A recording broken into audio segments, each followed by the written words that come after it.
Hello, our internet fans. We're here with another weekend mashup. We call it the Renegade of Rants. Me being the rant part, I'm the stat boy, Mike.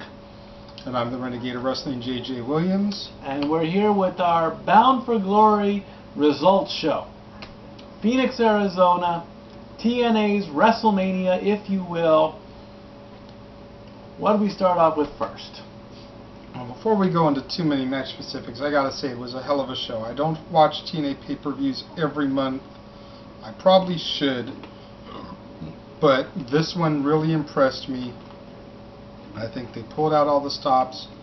There's only one thing that really kind of bummed me or made me scratch my head, and we'll get to that when we get to it. But okay. First match up on the card, the X Division Championship was on the line. Zema Ion defending against Rob Van Dam. Here's my Zema Ion impression. I just gotta go Guido for that. Hold on. Zema Ion. He probably drinks Zema. Zema is a drink, isn't it? It used to be. I don't even know if they still manufacture that shit. What was it? I think it was like water or something. No, it was non-alcoholic beer, I think. Oh, gross. In any event, your new X Division champion, Rob Van Dam. This one really surprised me that they gave the strap to RVD. I really thought they were just throwing him out there to, make Zema look good as a champion and wait till Jesse Sorensen came back, but they threw me a swerve here. This isn't what I was talking about. Made me say, what the fuck? They threw a swerve here, and this is the only match I got wrong. Yeah, like I said, it's good for Rob to have a title. If it's a last run, go with it. Show these youngins what the X Division was like before there was an X Division. We Seriously, said that before. Him and Jerry Lynn were like pioneers of the X Division Championship Hell yeah, style. Man. If they didn't kill each other during a match, wow. Next up, we had the television title on the line as Samoa Joe successfully defended against his former tag team partner Magnus. Again, this was a really good match. Lots of back and forth action. The Samoan submission machine, just like I said it would. Yep, me too. We both called that one successfully. Yes, we did. No real surprises there. Next up, I was surprised they put this match where they did, considering it was a year in the making. Right. James Storm versus Bobby Roode. This match, I tweeted it right here. What'd you tweet? Hell of a brutal match. Okay, I'm going to disagree with you a little bit on this one. Great job by both men. They did, but there's always room for improvement. When I see, like I say, come as you are street fight, I want to see like jeans and heavy steel boots, not you coming out in your gear and your boots, And yeah, they use the chair. Yeah, they use the garbage can, the kendo stick, the beer bottles, the thumbtacks. Don't forget the fan's crutch. That was fan's funny. crutch. And honestly, what was the point of having King Mo there? He didn't do anything until Bobby Roode decided to grab the referee, and then he stepped in. It's like, really? If King Mo was there to promote an upcoming MMA event, cool. But he was just a waste of talent right then and there. And like I said, it could have been more brutal. Like I want to see like the cheesy hardcore matches where you use everything possible.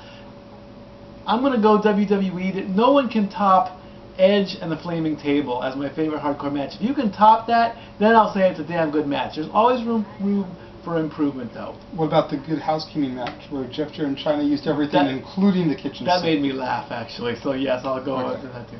But like I said, good match, but it could have been better. I thought the match was tremendous. Dare I say, match of the night at that point. Not sure I would have put anything over that, but definitely was.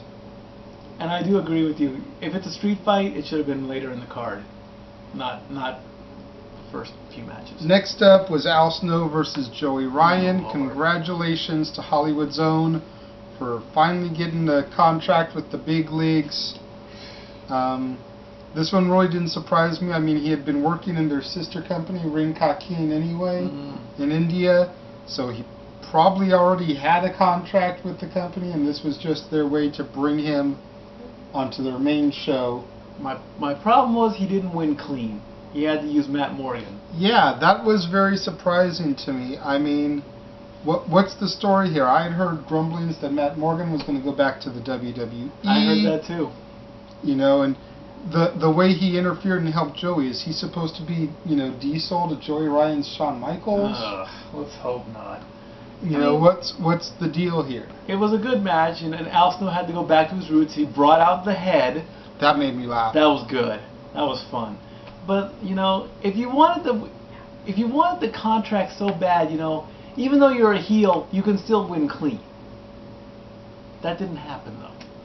There's more here than meets the eye, and I'm sure we'll find out come Thursday on Impact what the relationship is with Joey and Matt Morgan. We'll follow Joey on Twitter at Joey Ryan Online and see what he says. Next up, the tag titles were on the line as Kazarian and Daniels defended against Chavo and Hernandez and AJ and Styles. I'm the only one at Casa de 18 that called this right. Did very New well tag on team that one. champions, Chavo Guerrero and Hernandez. Big ups to Chavo. And he dedicated the match to Eddie again, which is what he's been doing recently. I think he's been doing a lot of dedicating to Eddie. Got a nice little Eddie chant, I think, out of it. Yeah. Yeah. From there we went to the Knockouts title. Tara versus Tessmacher, teacher versus student. And again, I even said it in the tweet that I sent out. The teacher is going to dominate. Oh, yeah. And sure enough, she whooped that ass. And it's a nice ass that she whooped, but she whooped that ass. Kudos to the hard cameraman who got a good shot of her ass as Tara was bending over the ring. It was a faraway shot, but it was still there. And her boo has been revealed. Why don't you go ahead and touch on this, because I know you're a passionate reality TV star. Her boo is named Mr. Pectacular. His real name is Jesse Goddard. He was a contestant on Big Brother season 10 and 11. And since then, every season, for the past 5 seasons, he's come in as a cameo. Basically, he's a bodybuilder. He likes to work out. He likes to do the pec thing, or whatever. And on one of his reunion shows, he mentioned that he was a wrestler and he got signed with TNA. But we never really saw him make his debut. He went down to OVW, which was Ohio Valley Wrestling, and he's a 5-time tag team champion. So he comes out, he's very happy, and Tara just starts tonsil hockeying him right then and there. He's in his jeans, of course, She grabs him by the waist.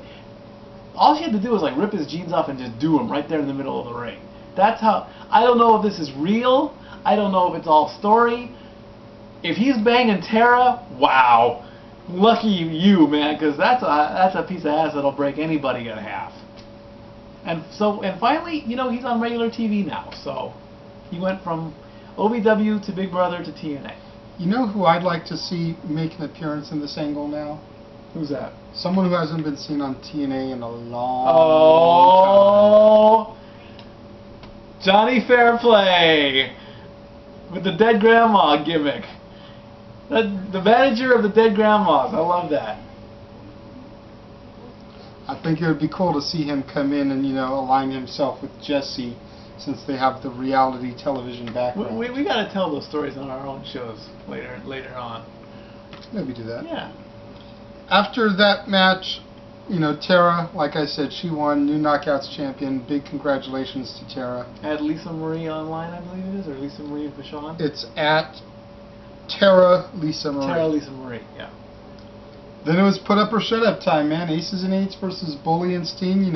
Sting got inducted into the TNA Hall of Fame over the weekend. They showed clips of that. I did like how TNA showed Sting without his makeup and he wasn't wearing sunglasses. We got to see Steve Borden. We didn't see Sting. We saw Steve Borden. And we saw Lex Luger there too. Asshole. He's gone through a lot though. Fuck him. Okay, fine. But, they had Lex talk, they had they had Hogan talk, they had Dixie talk. I saw pictures online. AJ gave a little speech. They just didn't air any of that footage for whatever reason. Sting himself, gave a little speech. It was a really cool moment. It's also nice to be able to say that we've met the only member of the TNA Hall of Fame. Yes. We don't have pictures to prove it, but we met him. No, we met him way back in like 95, I think. No, 98. 98? No, it wasn't 98, it was 96. Was it? Because we lost Blaine in 97. No, we lost him in 98. Daily Game was 98? Okay. Anywho, Aces and Eights did exactly what I said they would do. They picked up the victory, gained full access to the Impact Zone, and Devon Dudley was revealed to be a member. Is he the leader? Is he a member? We didn't really get, confirmation either way because the other guys kind of left with him. Yeah. He could have been leading them, but... The whole Joe Parks thing should be done. That is so stupid. I mean, I was waiting for him to come back out dressed as Abyss.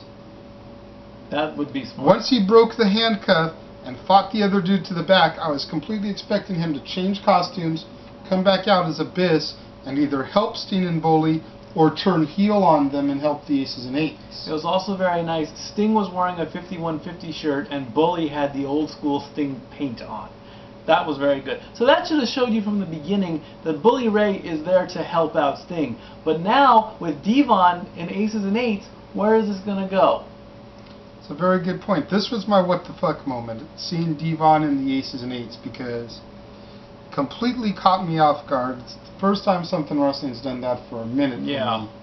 For me. Completely out of left field. We heard that Devon left the company, contract disputes, and now all of a sudden he's back and he's in the Aces and Eights. So where this goes from here and what Bubba's involvement, Bully's involvement becomes from here will be very interesting. Is Devon going to end up getting Bully to join him and redo Team 3D for one more run? What's going to happen here? He's going to deny everything at first. And the main event, Austin Aries versus Jeff Hardy. Jeff Hardy. For the TNA World Heavyweight Championship, and Jeff was able to redeem himself. Won it clean, no tricks. Aries tried to do some dirty moves, but in the end, swanton finish, Jeff Hardy's your new champ. Yep, congratulations to Jeff Hardy. Even though I may not be the biggest Jeff Hardy supporter anymore, I'm still man enough to say congratulations to him. It looks like you've gotten your act cleaned up. Don't fuck up and drop the ball again, dude. Please don't, because you're not going to get any more chances, dude. If you screw this up, you might as well just hang up your boots. Not even indie shows will probably take you. Seriously. So, overall, what would you rate Bound for Glory? I know you don't really follow TNA all that much, but you did watch it. Scale of 1 to 10, 1 being the worst, 10 being the best. Where would you rate it? A solid 7. It's not bad. I think I'd give it probably 8.5. 8.5? It was a really good show for me. Like I said, I got every match right except for RVD. Yeah, you did very well on that one. I was impressed at myself considering, we sometimes watch, sometimes don't watch TNA. It's like if we miss it, oh well, we'll catch you next week and get caught up. But I was very impressed. What did y'all think of Bound for Glory? Leave comments, leave video responses, let us know what you thought. Statboy Rants is going to be up on Wednesday. New day for me. New day. Yeah, I like that. Wednesdays. That's right. Right in the middle of the week there. Renegade of Wrestling will be up on Friday, where I'll be answering some more of your questions.